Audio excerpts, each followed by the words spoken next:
Fabián Liendo, esposo y padre, pastor, músico y autor del libro Invisibles.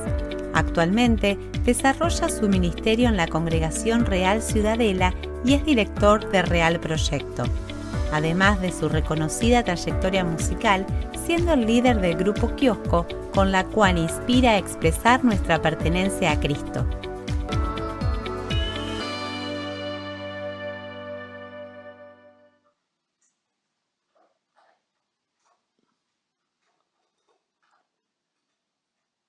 Bueno, no sé, Lucas, si yo ya estoy al aire. Bueno, les mando un abrazo gigante a todos los hermanos y la alegría de poder participar de este congreso nuevamente y sentirme parte, instrumento de lo que Dios está haciendo en este tiempo. Cuando recibimos la palabra el año pasado de lo que iba a suceder este año y esta alegría, yo diría, de la naturaleza que Dios nos ha puesto para poder proclamar y manifestar lo eterno, lo primero que hay que entender es que la naturaleza de Cristo opera solamente en la dimensión de la eternidad, o sea que es la sustancia de Dios, no hay, o sea, cuando el hombre destituido de la gloria de Dios sale de la dimensión de la eternidad y se convierte en alma viviente, en un hombre natural, muerto en el espíritu, no puede oír, no puede ver, no puede percibir y no puede entender las cosas eternas. Cuando por la obra de Cristo en la cruz y por la respuesta, la solución que Dios proveyó para devolvernos a la vida y a la eternidad de Dios en su propio Hijo, nos dio la capacidad de ver, de oír, de entender y ser transformados por medio de la renovación de ese entendimiento, a lo cual la palabra llama el conocimiento del Hijo de Dios, y nos otorgó a través de la naturaleza divina un poder para expresar, para vivir, para disfrutar y manifestar lo eterno, ¿no? Así que solo Dios y todo lo que está en Él puede oír, puede ver, puede percibir y puede entender lo eterno, ¿no? Y es precisamente en el nuevo nacimiento, ¿no?, que nos fue otorgada esa naturaleza divina, que nos incluyó en el Hijo, que tiene una mente que es la diseñadora de todo lo que existe, que llama lo que no es como si fuese, y la única que puede hacer tangible todo lo que el Padre dice y es, ¿no es cierto? Así que la cosmovisión de lo eterno es solo revelada a través de la mente de Cristo, de la naturaleza divina que nos fue otorgada, ¿no? Cuando uno llega a entender esto, empiezan a aparecer un montón de preguntas, porque cuando se nos otorga la naturaleza divina, se nos otorga un poder para no pecar. La naturaleza es Cristo, o sea, el nuevo hombre es Cristo, es uno solo, es Cristo. Y no puede pecar, dice la palabra, no puede pecar. Esta es la gran noticia, ¿no es cierto? Y tenemos el cuerpo, la carne, que anhela todo lo natural, y tenemos el alma, que es la reguladora, ¿no es cierto?, que es la que es seducida por la carne y la que escucha al Espíritu ahora que estamos en Él, y tiene la decisión de obedecer a la carne o obedecer al Espíritu. Y de ahí viene la expresión de Pablo: hagan morir las obras de la carne por el Espíritu, ríndanse, estén crucificados en toda su vida para rendirse a la dirección del Espíritu, para que ustedes sean modelados, o sea, entiendan y sean transformados por la renovación de ese entendimiento y manifiesten lo eterno, manifiesta en la vida de Cristo, ¿verdad? Pero lo que tenemos que entender que en nosotros hay dos naturalezas que son completamente diferentes, opuestas entre sí y que coexisten. Entonces, toda la expresión paulina está diciendo aquello que no quiero hacer, eso hago, y lo que quiero hacer, eso no hago, y descubro que hay una ley, y esa ley es el pecado que mora en mí. O sea, la sangre trató con los pecados, eso está resuelto, pero ahora lo que trata con el pecado que mora en mí es la cruz. Esta es la expresión de Pablo, es decir, mi estado permanente es estar crucificado juntamente con Cristo. El testimonio de Pablo es que dice, desde que al Padre le agradó revelarme a su Hijo, como expresa los Gálatas, no busquen a Pablo, Pablo ya no está. Yo estoy crucificado juntamente con Cristo. ¿No es cierto? ¿Para qué? Bueno, para que la vida de Cristo sea manifestada en mí.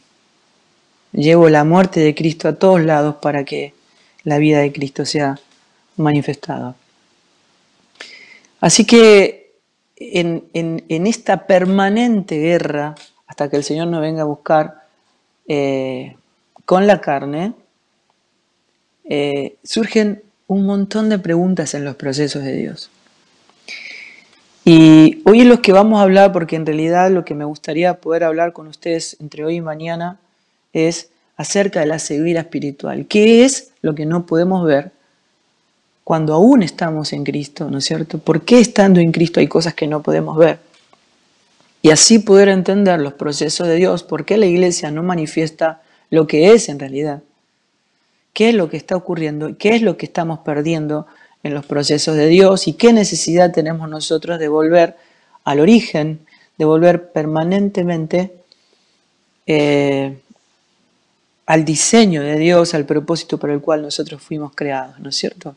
Que nos fue revelado en su Hijo, que es la palabra misma, ¿no? Entonces, surgen un montón de preguntas en los procesos de Dios, porque así como Jesús es la puerta, también es el camino y también es la meta, ¿no es cierto? El hecho de que Él sea el camino, y si Él no es el camino, nunca va a ser la meta, ¿no es cierto? Pero el camino expresa de que claramente que la vida del Hijo de Dios cursa los procesos de Dios, ¿no es cierto? En un camino hay un trayecto recorrido experiencial, ¿no es cierto?, que expresa la experiencia. Todos sabemos que el Evangelio no es una creencia, sino una evidencia, es experiencial. Testificamos lo que experimentamos, ¿no es cierto?, como la charla que Jesús tuvo con Nicodemo. Pero hay un trayecto que todavía no está recorrido y vamos de camino hacia la meta y no pretendemos haberlo alcanzado, sino que proseguimos al blanco. Pero a medida que vamos avanzando, vamos siendo seducidos por un montón de situaciones que, si no prestamos atención al propósito eterno de Dios, en el cual Dios nos revela de dónde venimos y hacia dónde vamos, podemos extraviarnos de la meta. ¿No es cierto? Podemos perder cosas en los procesos que malogren la fisonomía, el diseño de Dios para su iglesia, para nuestra vida. Entonces surgen preguntas durante los procesos de Dios. Muchas de esas preguntas, y sobre todo una de las más principales, en lo que creo yo, es los que estamos en el Hijo. ¿Cómo identificamos la naturaleza en la que estamos operando? ¿Cómo sabemos que una acción que parece ser buena por sí misma, lo cual ninguna acción es buena por sí misma, pero todos entendemos en nuestra mente natural de que lo que está ocurriendo es bueno? Darle de comer a los pobres, abrigar al desnudo, recibir al forastero. Y ¿cómo sabemos si eso lo está haciendo? ¿Es una obra del hombre natural o es el Cristo que habita en nosotros? ¿Cómo sabemos si es una obra nuestra o es Dios quien está obrando? Y es algo de lo que nos tenemos que asegurar, porque si no es Dios quien hace la obra, en vano trabajan todos los edificadores. Y el resultado es superlativo, o sea, la importancia es superlativa. La iglesia no es una obra hecha de hombres. La iglesia manifiesta lo eterno. La iglesia es una construcción divina. Entonces, pareciera ser a la vista de los hombres de que nosotros estamos viendo resultados que parecen buenos, pero no hay nada bueno a los ojos de Dios y a la mente de Dios que no exprese al único que Dios llama bueno, que es a su propio Hijo. ¿Verdad? Entonces, ¿cómo identificar cada acción en la dimensión en la que se desarrolla, en la que se muestra? ¿Cómo sé si lo que estoy haciendo o diciendo opera en la mente natural o en la mente de Cristo? ¿Verdad? Cuando María y Marta se acercan a Jesús, hablando de Juan en el capítulo 11, le dicen: Señor, si hubieses estado aquí, mi hermano Lázaro no hubiera muerto. Entonces, hay una respuesta de Jesús que identifica esta dimensión y esta sustancia. Él no le dice, no llores, no sufras, no te hagas problema, yo puedo y tengo poder para resucitar a tu hermano. Él no dijo eso, esa no es la sustancia del Dios al que decimos creer. Jesús dijo: yo soy la resurrección y la vida, ¿no? O sea que la resurrección no es un evento. La resurrección es una persona. Y la resurrección, mientras nosotros estemos en Cristo, opera en todas las áreas de nuestra vida de forma permanente. Constantemente la resurrección es manifestada en todos nuestros actos, porque la resurrección no es algo que ocurrió hace 2000 años. Nosotros fuimos crucificados, muertos, sepultados y resucitados juntamente con Cristo. Y el misterio que estuvo oculto desde tiempos eternos, que es Cristo en nosotros, estuvo oculto desde tiempos eternos. O sea que esto es un hecho que ocurrió en la eternidad. Aunque en el cronos del hombre está hace 2000 años, esto ocurrió en la eternidad. Es la forma en que la eternidad gobierna sobre el cronos del hombre, ¿no es cierto? Sobre lo temporal. Hay cosas que han ocurrido, pero tienen carácter, sustancia, naturaleza eterna. ¿Verdad? Entonces, cuando decimos esto, juntamente con Cristo, no está esencialmente en una dimensión de años, meses, horas, minutos, segundos, sino que no tiene principio ni fin, está en el alfa y en el omega, y nos explica que en ese acto de naturaleza eterna, cuando Él estaba crucificado, nosotros estábamos en Él. Cuando Él estaba en la cruz, cuando Él resucitó, nosotros estábamos en Él. Por lo tanto, la resurrección expresa nuestra identidad en todas las áreas de nuestra vida. O sea, cuando algo que ocurre en el tiempo y en el espacio en nuestra vida es manifestado, la resurrección tiene que ser puesta de manifiesto. O sea, lo más notable desde la perspectiva divina no es que fuera resucitado Lázaro, sino que Cristo sea conocido como resurrección.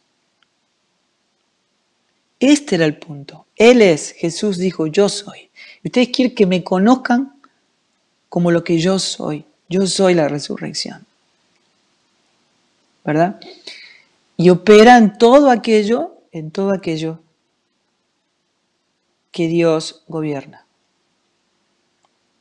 Así que dijo Pablo en Gálatas 2:20, él dijo, este es mi estado permanente, yo estoy juntamente crucificado con Cristo. O sea, la cruz opera todo el tiempo. Este es mi estado permanente.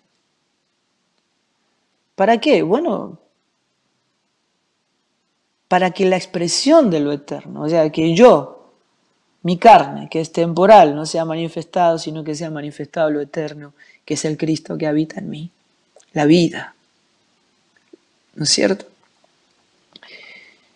Así que la palabra de Dios nos deja ver que, si uno observa bien, la muerte deja cautivo para siempre a todo aquel que recibe, de ahí no se regresa. La palabra de Dios lo llama esclavo del pecado, o sea, Adán no puede no pecar porque esa es su sustancia y reproduce su misma especie. Esto es lo que él es, pecado, es enemistad con Dios, es oscuridad y es lo que reproduce, pero la muerte no pudo retener al Señor. Así que la resurrección de Cristo dice que la muerte no tiene la última palabra. Esta es la gran noticia y esto opera en nosotros. Y que todo sacrificio expresado en la cruz, recuerden que estamos crucificados juntamente con Cristo, todo lo que Dios llama cruz en la vida cobra sentido en la resurrección, en la expresión y en la manifestación de la resurrección en nuestra vida, que es una persona cuya sustancia es eterna. ¿Verdad? O sea que hemos aprendido algo en este tiempo que es fundamental, es que no se puede disipular nada que no haya dado señales de resurrección. Nada, absolutamente nada. No se puede disipular un muerto, no se lo puede guiar, no oye, no ve, no come. Es una pérdida de tiempo, se han perdido generaciones por haber perdido en los procesos de Dios la respuesta que fue otorgada desde tiempos eternos. Entender que el Evangelio no es un mensaje, es una persona. La resurrección, la salvación, la vida, el todo de Dios es una persona. Así que pudimos entender que la resurrección garantiza la derrota de la manifestación de la muerte en cada acto de nuestra vida. O sea, define de qué árbol comemos, qué naturaleza alimentamos y manifestamos, un retorno a la vida, a Cristo y la gloria para la que fuimos creados. Así que necesitamos entender, para poder acelerar los procesos de asimilación de esta verdad que es Cristo en nosotros, para que su expresión como resurrección sea manifestada en la fe del Hijo de Dios y afecte por completo toda nuestra existencia, ¿no? ¿Cómo identificar? ¿Cómo identificamos en qué naturaleza estamos operando, en cada acto de qué árbol estamos comiendo? Bueno, lo que dice la palabra lo expresa en Mateo capítulo 7, cuando dice, yo conozco, los que yo conozco no son los que dicen Señor, Señor, no son los que echan demonios en mi nombre, ni los que hacen milagros en mi nombre, ni los que profetizan en mi nombre, sino los que manifiestan la sustancia de Cristo, que es la voluntad de mi Padre que está en los cielos.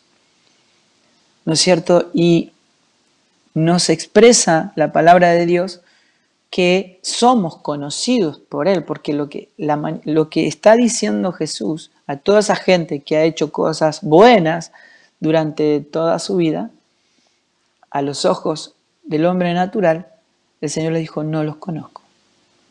¿Y qué es lo que hace que el Señor nos conozca? Que expresemos la voluntad del Padre, que es solamente todo lo que está en el Hijo. O sea, la voluntad del Padre está encarnada en el Hijo. Y todo lo que expresa el Hijo es todo lo que el Padre anhela, desea, satisface y le glorifica. O sea que el fruto de Cristo en nosotros es lo que permite que nosotros seamos conocidos por Dios. Y también que seamos conocidos por los hombres. Así dijo el Señor, por los frutos los van a conocer. Los van a conocer por los frutos. ¿Qué quiere decir? El fruto de Dios expresa la vida, el carácter, la eternidad de Dios. Expresa la sustancia de la salvación que nos fue otorgada, de la resurrección, el amor, el gozo, la paz, la paciencia, la benignidad, la bondad, la fe, la mansedumbre, la templanza, en plenitud. De esa plenitud es la que tomamos todos y gracia sobre gracia, ¿verdad? Regalo sobre regalo, todo lo que está añadido en Cristo es manifestado de la plenitud, de la manifestación de lo eterno en nuestra vida. Así que cuando uno ve, por ejemplo, dos hermanos que tuvieron una dificultad y quedaron ofendidos por lo que ocurrió, van a sus casas, entienden que no se tiene que poner el sol sobre vuestro enojo y dicen, ¿cómo voy a estar enojado con mi hermano? Entonces va y le pide perdón. El otro hermano dice, bueno, yo también estuve mal, así que perdóname vos a mí. Y lo resuelven. O sea, a los ojos del hombre natural, esto es bueno. O sea, ocurrió algo bueno. Pero no en la mente de Dios. No en la mente de Dios. Porque lo resolvieron entre ellos. Algo que estuvo resuelto en la eternidad. Algo que fue manifestado como la respuesta a todas las preguntas que el pecado y la muerte ha manifestado en la vida del hombre en la cruz del Calvario. Jesús nos enseñó de que el pecado nos pone en deuda con Dios. O sea, perdona nuestras deudas, así como nosotros perdonamos a nuestros deudores. El pecado es lo único que nos pone en deuda con Dios. Y explica que esa deuda imposible de pagar fue pagada. Ya fue pagada. O sea, no hay deuda. Ya no hay deuda. No importa lo que tu hermano te haya hecho. No importa. No hay deuda. Inmediatamente explica la parábola del deudor. ¿No es cierto? Donde ahí aparece un siervo con su señor teniendo una deuda que ni con 1000 vidas lo iba a poder pagar, que iba a perder todo, su familia, su vida, y él iba a ir a la cárcel hasta pagar esa deuda.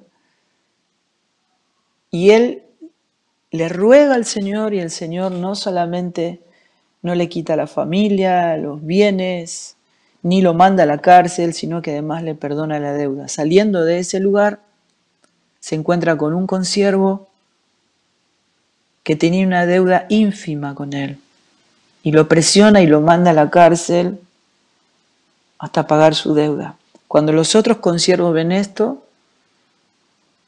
le dicen entristecidos al Señor lo que había pasado. El Señor lo llama y le dice, siervo malo, no pudiste hacer lo mismo que hice yo con vos por tu consiervo, por tu hermano.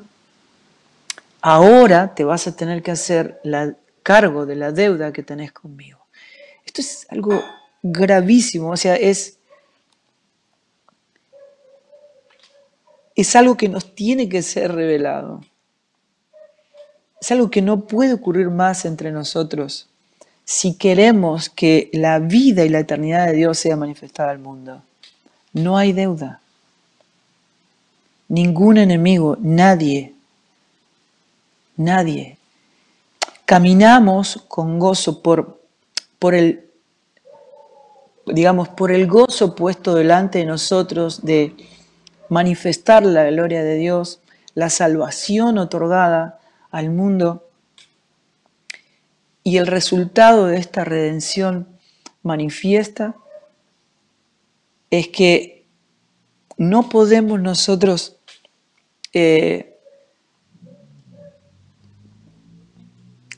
negar con nuestros propios actos lo que estamos intentando comunicar con nuestras palabras. No hay deuda, hermanos, no hay deuda. Esto fue pagado en la eternidad de Dios en la cruz del Calvario.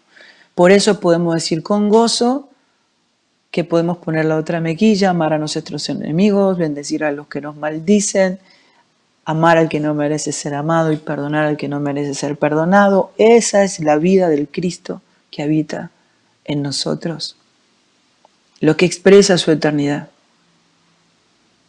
¿Verdad? Entonces cuando vemos esto, o sea, estamos caminando, tratando de proclamar y manifestar lo eterno, nos damos cuenta que en este proceso de entendimiento y de conocimiento de la persona de Cristo, miramos, digamos, tenemos la obligación de mirar al origen para poder entender si perdimos algo en los procesos. Si yo, en los procesos de conocimiento de la persona del Señor, me doy cuenta que no tengo carga por los perdidos, que me cuesta perdonar a mi hermano, algo perdimos en los procesos de Dios. Estamos intentando comunicar un evangelio vacío de contenido, vacío de la expresión de la vida y el carácter de Cristo. Estamos tratando de comunicar una deuda que ya fue pagada por Cristo. No manifestamos el deseo y el hambre de almas insaciable que tiene Dios, entendiendo que el sacrificio de Cristo en la cruz fue para venir a buscar y a salvar lo que se había perdido para la gloria de Dios Padre. Algo perdimos en los caminos, en los procesos de Dios, en el camino, que es Cristo mismo, y necesitamos entonces revisarnos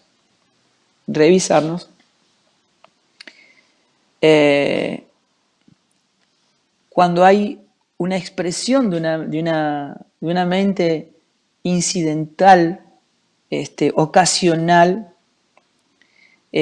causada por un problema temporal en espacio y tiempo, ¿cómo identifico la naturaleza que obra? ¿No es cierto? Nos ocurre algo, un accidente, un gran dolor. Es en donde la naturaleza del Cristo que habita en nosotros, el Espíritu del Señor, cree en la suficiencia de la palabra, que en el nuevo pacto es Cristo mismo, ¿verdad? Que gobierna sobre lo temporal, sí cursa los procesos de Dios. Así que la ceguera espiritual, que es todo el tema a tratar, es la que nos roba la respuesta eterna a toda pregunta que formula la naturaleza adámica, frente a las señales de desconcierto y dolor que propone este mundo, ¿no? Así que no voy a hablar de la mente de Cristo, porque sé que, y entendiendo la superlativa importancia que tiene, que esto se nos revele con claridad, porque es la naturaleza que nosotros portamos y es en la única que debemos operar, pero no tengo duda de que es un tema que por la gracia de Dios le fue revelado, pero necesitamos entender que esta mente, esta naturaleza debe ser entrenada,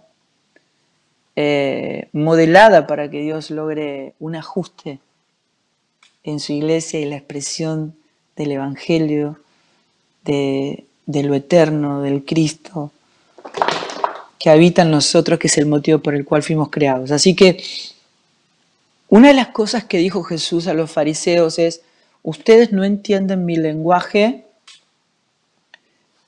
porque no pueden oír mis palabras. O sea que la naturaleza de Cristo, que es la que nos permite oír, así Él dijo: yo para esto nací,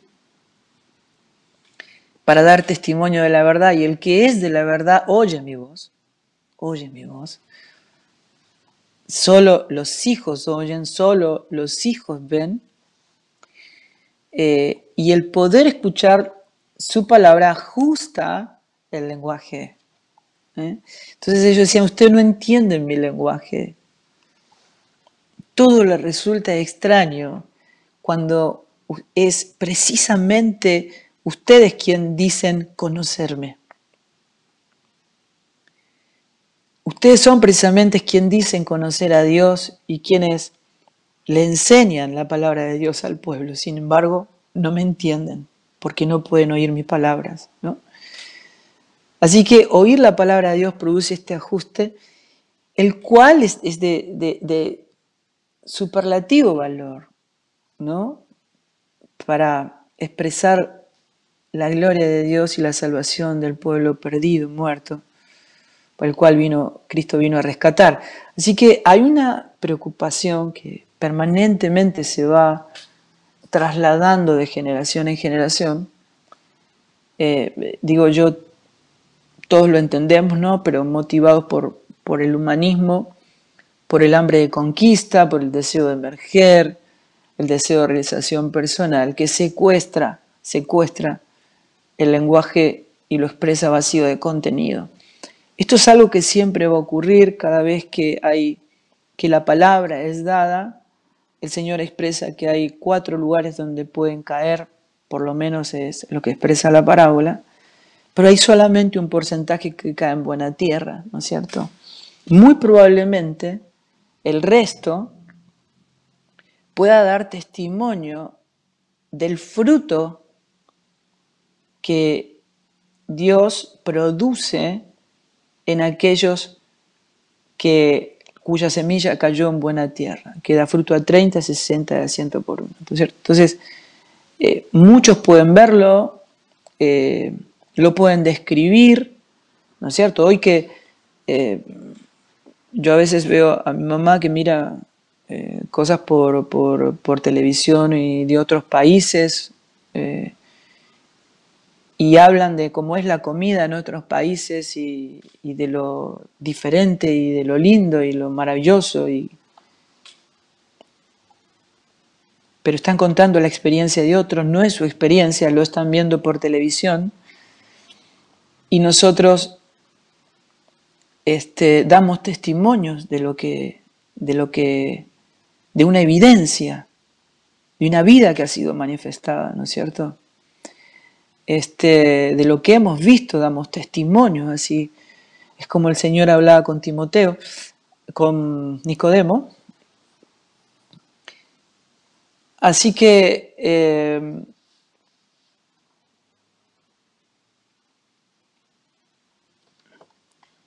cuando esto ocurre, el peligro de encontrarme rodeado de gente que está siendo modelada por una experiencia apostólica siempre incluye el riesgo de que muchos sean configurados por la experiencia de otros. Adoptan el lenguaje, lo secuestran, hablan de esa manera, pero está vacío de contenido. No pueden reproducir la vida y el carácter de Dios en ellos. A veces eso es lo que termina a los ojos del hombre natural restándole valor cuando hay palabras que tienen un contenido divino, que se vacían de contenido por el mal uso y se repite y se dice en ámbitos donde no expresa la vida y el contenido de la persona de Cristo, de lo eterno.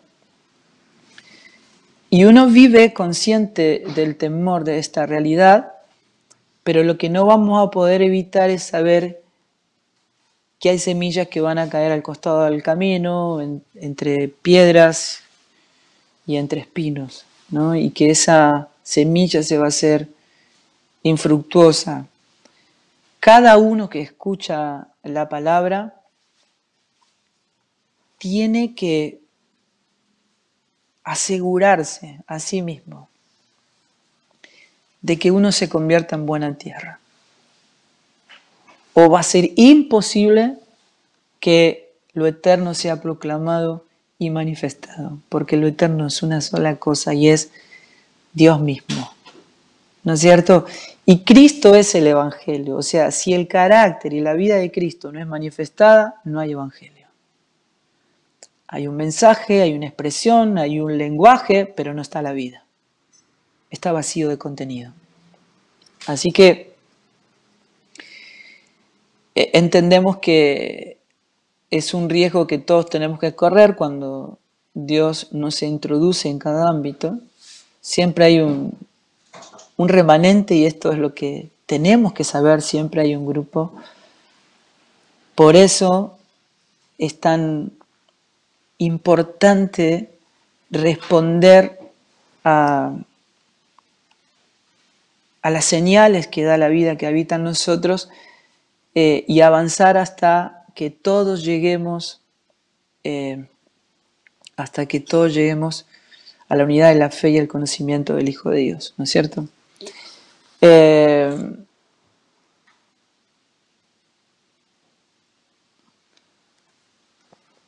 A ver, recién decíamos algo acerca de los caminos, el camino, Cristo como el camino y los procesos de Dios. La verdad que está por encima de nosotros incluso de lo que creemos y entendemos. Por eso necesitamos conocerle y que Cristo sea formado en nosotros, como lo expresa permanentemente Pablo, y no poder decir, digamos, no decir como Job hablaba de lo que no entendía, ¿no? Y poder en los procesos de Dios identificar el momento en que uno dice, pero ahora mis ojos te ven, y ahora que te podemos oír y que lo podemos ver, recuperar el lenguaje que produce un ajuste completamente necesario para que se llegue a destino. O sea, una verdad dicha a media es una perfecta mentira, un evangelio incompleto no muestra la puerta de entrada, clausura la puerta de entrada al reino. Así que la gran comisión, la misión específica dada a la iglesia en este sentido es conocer y dar a conocer a Cristo, predicando el Evangelio de toda criatura. Digamos, predicar no es solamente proclamar, sino que además manifestarlo en nuestra vida, darlo a conocer en nosotros.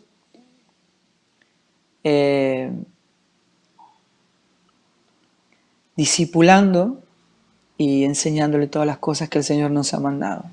Así que el lenguaje es de un enorme valor en lo eterno para que la verdad no pierda nitidez y no pueda ser manipulada por los hombres, ¿no? Así que nos conduzca a ese sentido de realidad, o sea, la realidad de lo que Dios ve y dice de sí mismo como la verdad, ¿no? Que es Cristo mismo.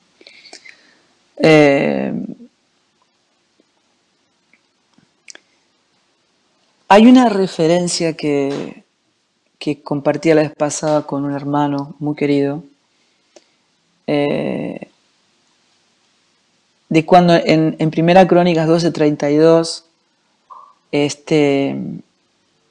habla de los 200 entendidos en los tiempos, y me acordé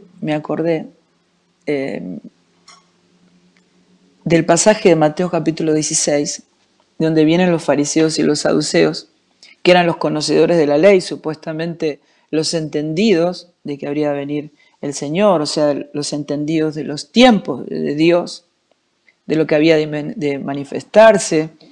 Para tentarle le pidieron que le mostrase señal del cielo, ¿no es cierto? Y el Señor les dijo, es increíble que ustedes puedan reconocer el Cronos y no puedan reconocer el Kairos. O sea, el Cronos, bueno, todos sabemos, identifica el tiempo natural, viene de la palabra cronómetro, ¿no es cierto? Y es lo que identifica años, meses, horas, minutos, segundos. Y el Kairos es el tiempo de Dios, es el tiempo señalado, el momento preciso, el tiempo de la visitación, así como lo expresa la palabra, los tiempos de Dios, que manifiestan el carácter propio de la eternidad de Dios. ¿No es cierto? Y le dice, ustedes pueden mirar el cielo y ver si está nublado y está rojizo, y dicen, bueno, va a llover o va a haber una tormenta. Y él le dice, hipócritas. Esa es la palabra, hipócritas. En el verso 3 del capítulo 16 dice, hipócritas, ustedes distinguen el aspecto del cielo, distinguen el Cronos, pero las señales de los tiempos no la pueden reconocer. O sea, el Kairos no lo pueden reconocer. Y le dice, generación mala y adúltera. Y yo pienso en las cosas que ocurren en nosotros permanentemente cuando somos afectados por el Cronos, por las cosas que ocurren, o sea, todo lo que viene y es manifestado en nuestra vida, viene con un propósito que es el bien supremo, porque todo lo que hace Dios en la vida de aquellos que le aman y los que conforme a su propósito fueron llamados, es para nuestro propio bien. ¿Cuál es el bien? El bien es el bien supremo, que es Cristo mismo. O sea, todo es para que Cristo sea formado en nosotros. Nosotros podemos ver que está ocurriendo algo que no nos gusta en ese momento, pero desde la perspectiva eterna nos conduce al bien supremo. Todo lo que ocurre en los que estamos en Cristo, porque le amamos y vivimos para su gloria, nos conduce al supremo bien. Cuando uno pierde la perspectiva eterna, divina, cuando no puede ver a través de la mente de Cristo, cuando no comprende que la salvación abarca absolutamente todo y está resuelto en la eternidad, todo lo que está en la línea de tiempo y del espacio, entonces actuamos respondiendo a las señales que da la vida natural. Pero no respondemos conforme al gobierno que tiene la naturaleza divina y eterna de Dios, la cual ya fue presentado como las respuestas antes de que aparezcan todas las señales de dolor, de insatisfacción que produce estas pruebas en la vida del hombre natural. ¿No es cierto? Así que digo, todas esas cosas que volverían loco, enfermo, depresivo cualquier persona, es motivo de gozo para los que estamos en Cristo Jesús. Esta expresión de Pablo, decir, estad siempre gozosos, está diciendo que es verdad que Dios quiere que estemos siempre gozosos. Es un mandamiento. Pero lo que tenemos que entender, que nuestro gozo es Él. Me gozo en las tribulaciones, o sea, que lo que nosotros llamamos pruebas es aquello que Dios permite para probar la madurez en la naturaleza que nos fue otorgada. ¿No es cierto? La prueba la entrena para que esa naturaleza cada día sea manifestada con mayor madurez y no actuemos como niños fluctuantes. ¿verdad? Pero lo que tenemos que saber que la respuesta a todas las señales de la vida natural ya fueron resueltas en la eternidad, en una naturaleza que es la que nos fue otorgada. Si nosotros manifestamos lo eterno en nuestras decisiones, como entristecidos, más siempre gozosos, la gente va a poder ver esa manifestación y va a poder entender a quién pertenecemos, va a querer tener lo que nosotros tenemos, ¿no? Va a poder identificar al Cristo que habita en nosotros.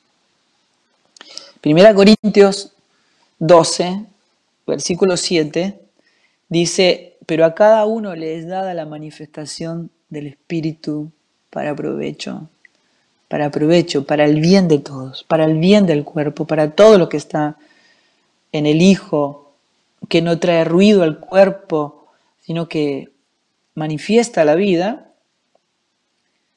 Versículo 8, porque a este es dada por el Espíritu palabra de sabiduría, a otro palabra de ciencia según el mismo Espíritu, y va expresando precisamente que todo ya fue provisto en el cuerpo, ya fue provisto en Cristo para entendimiento. Y que por medio de la manifestación y renovación de ese entendimiento nosotros seamos transformados a la imagen del Eterno y lo expresemos a Él y lo proclamemos a Él, ¿no es cierto? Hay una figura que no aparece en el Nuevo Pacto y es la figura del intérprete, lo cual es algo completamente lógico, ¿no es cierto? Está en el Antiguo Pacto porque Dios no estaba en el hombre, sino que es la imagen de un hombre destituido en el cual Dios se relaciona, está con él habla y el hombre escucha. Si no hay una intervención del Espíritu, solamente hay intérpretes. Pero lo que hace Dios en el Nuevo Pacto es introducirnos, o sea, es incluirnos en Él, nos hace parte de sí mismo, parte de su cuerpo, y ya no operamos en nuestra mente, sino en la mente de Cristo. Por lo tanto, en el Nuevo Pacto no hay intérpretes, no hay intérpretes. El que habla es el autor, ¿no es cierto? Y eso expresa por qué es posible el deseo de Pablo cuando dice, hablen todos una misma cosa, tengan todos un mismo parecer, una misma mente. Le dice a los filipenses también, un mismo sentir en Cristo Jesús. Eso es posible porque en la mente de Cristo, que es la única a la que el Padre le habla, es la expresión de un cuerpo que o de una mente que cuando Dios habla, todos entendemos exactamente lo mismo, ¿no? La iglesia, digamos, y de los decenas de miles de grupos evangélicos que hay en el mundo, se ha manifestado más por la división que por la multiplicación. Y esto tiene que ver con la dificultad que hay en manifestar lo eterno, o sea, la voz del autor, y la cantidad de intérpretes que se han proliferado durante todo este tiempo, ¿no? O sea que la naturaleza que nos fue otorgada, se nos fue dada una mente que es la única que dice y gobierna, y si esto lo entendemos, entonces va a poder Dios lograr en nosotros lo que se propuso. Queda claro que la dificultad propia de la iglesia de no poder manifestar lo eterno en su plenitud no está en el poder gobernante, o sea, Dios está sentado en el trono y eso es absoluto. O sea, si la Tierra sigue girando su propio eje, si los planetas siguen sus órbitas, las estrellas y el universo está en un perfecto gobierno como lo está, es porque Dios sigue gobernando de la manera perfecta. El problema está en la gobernabilidad, o sea, en que nosotros nos dejemos gobernar por esa voz, por esa única voz, esa palabra que nos fue dada en el Hijo. Y para que eso ocurra tenemos que comprender los procesos de Dios, en los cuales vamos a profundizar en el día de mañana, porque solamente me quedan unos 5 minutos, 5 o 10 minutos más, de cómo, de qué manera nuestra vida es absorbida por la vida de Cristo para que no quede nada de nosotros, ¿no es cierto? Y yo tenga plena certeza en cada expresión que no soy yo, sino que es Cristo en mí, quien se está manifestando, que se está expresando lo eterno y nada de lo natural y temporal, digamos, que no puede ni oír, ni ver, ni percibir nada de las cosas de Dios.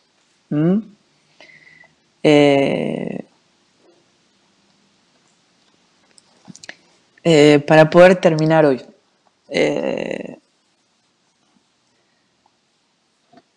Pablo continúa diciendo en 1 Corintios 1:10, en relación a esto de hablen todos una misma cosa, una misma mente y un mismo parecer, en el versículo 13 dice, escuchen, ¿ustedes creen que Cristo está dividido? Y dice en el versículo 30, más por Él estáis vosotros en Cristo Jesús, el cual nos ha sido hecho por Dios sabiduría, justificación, santificación y redención. Esto lo que es importante poder entender es que Dios no nos hizo justos. Somos justos porque estamos en el justo, pero nosotros seguimos siendo injustos. O sea, el Padre cuando mira, ve a su propio Hijo porque estamos en Él. Y el Hijo es sabiduría, justificación, santificación, redención, el todo y en todos.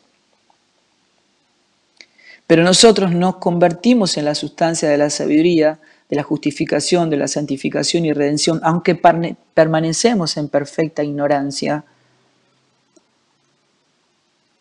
Él nos convirtió en esto porque nos incluyó en Él. O sea, Dios no puede mejorar nuestra vieja naturaleza, no puede ser mejorada.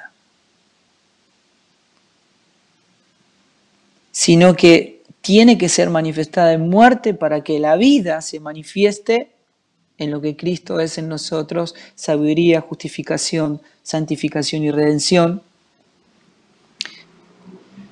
Entendiendo esto, que si ustedes comprenden esto, van a darse cuenta, como está escrito, que el que se gloría, gloríese en el Señor, porque esto no depende nada de ustedes no hicieron absolutamente nada, no son mejores, no hay bueno, no digamos más, este chico es muy bueno, esta chica es muy buena, porque nadie es bueno. No hay justo ni un uno, nadie busca lo bueno. Lo único bueno es el Cristo que habita en nosotros, lo que Dios llama bueno es el Hijo y debe ser manifestado en nosotros de la única manera posible, que es que nosotros menguemos para que Él crezca. ¿No es cierto? Así que dice en el capítulo 2, versículo 2 de 1 Corintios, y termino con esto, dice, me propuse no saber entre vosotros cosa alguna, sino a Jesucristo y a este crucificado. Yo estoy crucificado juntamente con Él.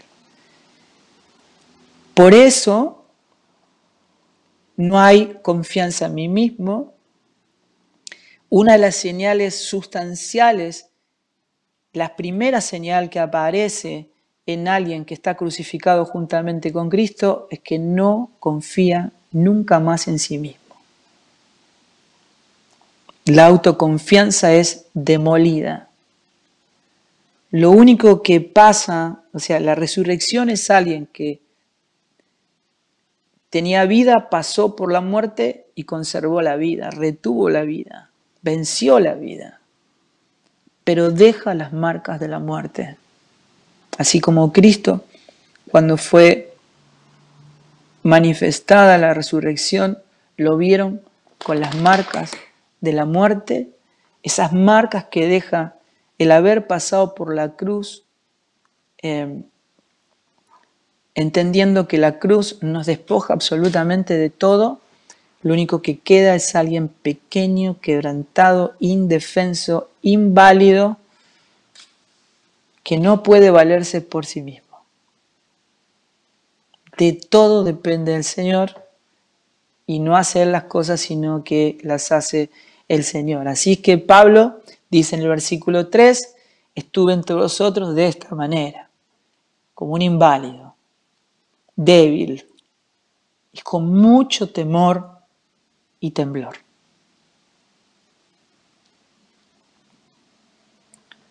No tengo nunca más confianza en mí mismo, en el único que confío es en el que habita en mí. Y mi palabra y mi predicación